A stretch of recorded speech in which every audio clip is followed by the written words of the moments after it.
بص، انت لو رجعت الفيديوهاتي فتقريبا كده انا كنت اكتر حد دايما بيدافع عن الكابتن حسام حسن. دايما بقول ان الراجل لازم ياخد فرصه، ان نسيب الراجل يكمل شويه وبعد كده نبقى نحكم عليه ونحكم على الشكل ونحكم على اداء والكلام ده. وبما ان منتخب مصر في اخر 10 15 سنه كان حقل تجارب حرفيا، وكله بيجي يجرب سنه واثنين وثلاثه، ليه ما يجربش الراجل وطني ويجي يجرب؟ كابتن حسام من بدري مسك وجبنا، ما تعدش بقى بالنسبه للمنتخب، وكنا قابلين كوبر وقابلين خفير اجيري وقابلين كيروش وقابلين مش عارف مين.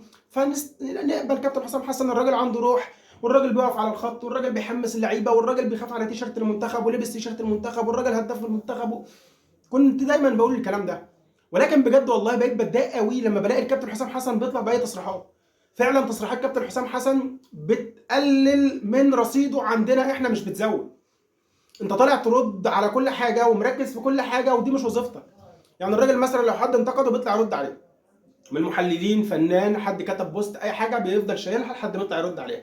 مع ان لو هتيجي تركز فيها شويه، احنا دايما بنقول ان اي لاعب مش وظيفتك ان انت تطلع ترد على حد انتقدك او حد قال ان انت عليك حلو او وحش. وظيفتك رد في الملعب، سجل اهداف لو انت مهاجم، طور من نفسك في الدفاع لو انت مدافع، وكل ما يبقى عندك جديد ترد في الملعب، تخلي الناس هي اللي ترد على اللي بينتقدك.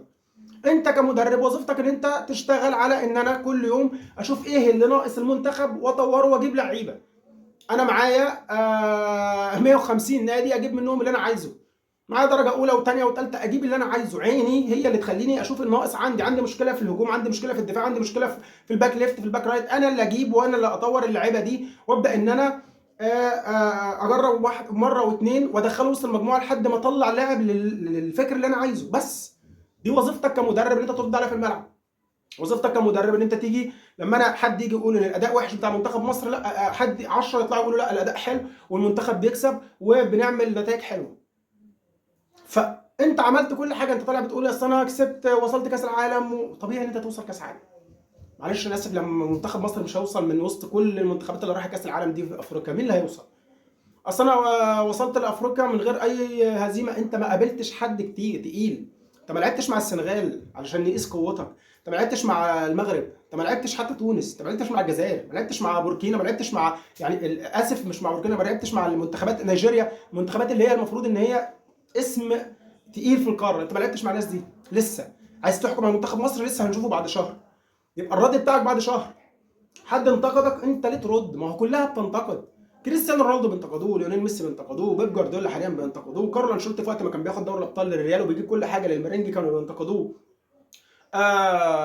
هانز فليك في الموسم المرعب اللي عمله في السنه اللي فاتت وتطوير اللعيبه، اللي هو جاب شويه لعيبه كده محدش كان عارف عنهم حاجه وخلانا في برشلونه اسم النهارده اي حد يخاف منه، مرعب في اوروبا.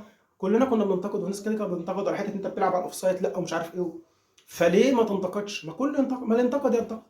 انت كمدرب اركز في الملعب، اركز ان انا اطور اللعيبه، اركز ان انا يبقى عندي شكل ليا مبني بتاع منتخبي، اعرف ارد بيه على الناس، اقول انا استلمت المنتخب 1 2 3 والنهارده بقينا 1 2 3.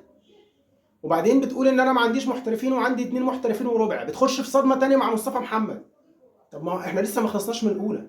لما مصطفى محمد مش عاجبك انت بتجيب الراجل ده ليه؟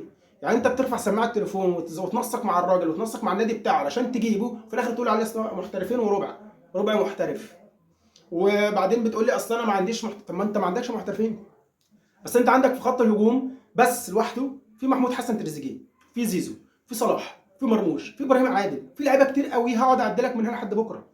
في لعيبه، في طاهر وفي حسين الشحات، انا بكلمك في لعيبه في الزمالك، في لعيبه في بيراميدز، في لعيبه في المصري، في لعيبه في سيراميكا، في لعيبه. انت ما تجيب، انت وظيفتك ان انت تجيب، انت عندك كذا نادي، ما تجيب اللي انت عايزه. دلوقتي ما بقاش في حد مصمم على رامي ربيعه. رامي ربيعه مين انت مصمم عليه؟ في مدافعين كتير قوي في مصر غير ان انت تجيب رامي ربيعه وبتلعب بيه لوحده. اكرم توفيق انت سايبه، يعني مش عايز اتكلم علشان بس الناس ما تخش في حته اهلي والزمالك، والله ما اهلي والزمالك خالص، بس فعلا في حاجات غريبه بتحصل.